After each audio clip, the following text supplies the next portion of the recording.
हम मूवीज़ क्यों देखते हैं जब एंटरटेनमेंट के ऑप्शन आज पहले से कहीं ज़्यादा हैं, जब अगली कूल थिंग बस एक क्लिक की दूरी पर है, जब सोशल मीडिया हमें अपनी ही स्टोरी का हीरो बनने का मौका दे रहा है, और जब एक मूवी टिकट की कीमत कभी कभी एक हफ्ते के ग्रोसरी बिल से भी कहीं ज़्यादा हो सकती है और हमें यह भी नहीं पता होगा कि मूवी अच्छी निकलेगी या नहीं, फिर भी हम मूवीज़ क्यों देखते हैं?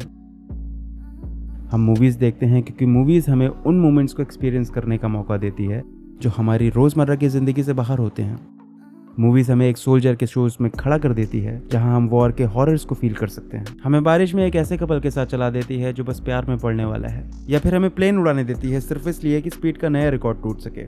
मूवीज़ में वो पार है कि वो हमें प्री हिस्टोरिक हंटर्स और गैदरर्स के ज़माने से लेकर फ्यूचरिस्टिक स्पेस ट्रैवलर्स के बीच तक ले जा सकती है। मूवीज़ हर तरह के डिफरेंसेस के पार एक कॉमन ग्राउंड क्रिएट करती है और उन लोगों की भी आवाज़ बनती है जिनके पास अपनी खुद की आवाज़ नहीं होती।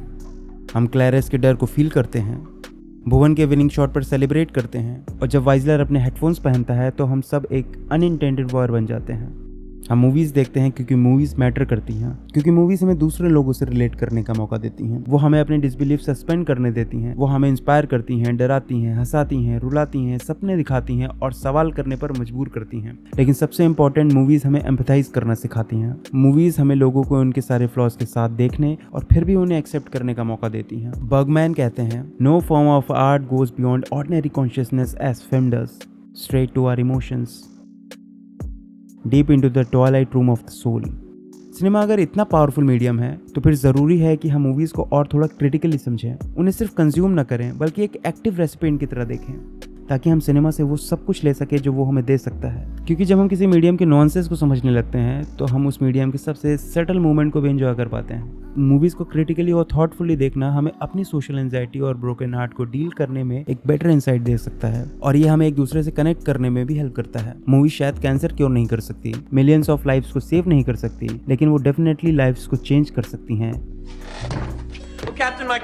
शिंडलर्स लिस्ट में वो रेड कोट वाली लड़की इतनी पावरफुल सिंबल इसलिए है क्योंकि हम सब जानते हैं कि कैसा लगता है जब हम किसी को ग्रेव डिफिकल्टी में देखते हैं, जब वो अपने सर्वाइवल के लिए फाइट कर रहा हो और हम कुछ नहीं कर पाते क्योंकि हम खुद अपने सर्वाइवल के लिए बिजी होते हैं। हम सब ने वो गट रेंचिंग मिक्स ऑफ सॉरो और हेल्पलेसनेस फील की है जो शिंडलर फील करता है जब वो उस इनोसेंट लड़की को मैसेकर के बीच में चलता हुआ देखता है। और इसलिए ऑस्कर शिंडलर के बारे में ज्यादा जानने से हम उन लोगों के बारे में भी सीख सकते हैं जो हमसे पहले आए, और उन लोगों के बारे में भी जो हमारे आसपास हैं, और सबसे इम्पोर्टेंट, हम खुद अपने बारे में सीखते हैं। तो अगली बार जब आप मूवी देखने जाएं तो अपने रेगुलर डोज ऑफ एंटरटेनमेंट के लिए ज़रूर जाएं, लेकिन कुछ मिनट्स के लिए उसे एक अपॉर्चुनिटी की तरह देखिए, ये डिस्कवर करने की अपॉर्चुनिटी कि ह्यूमन होना एक्चुअली होता क्या है।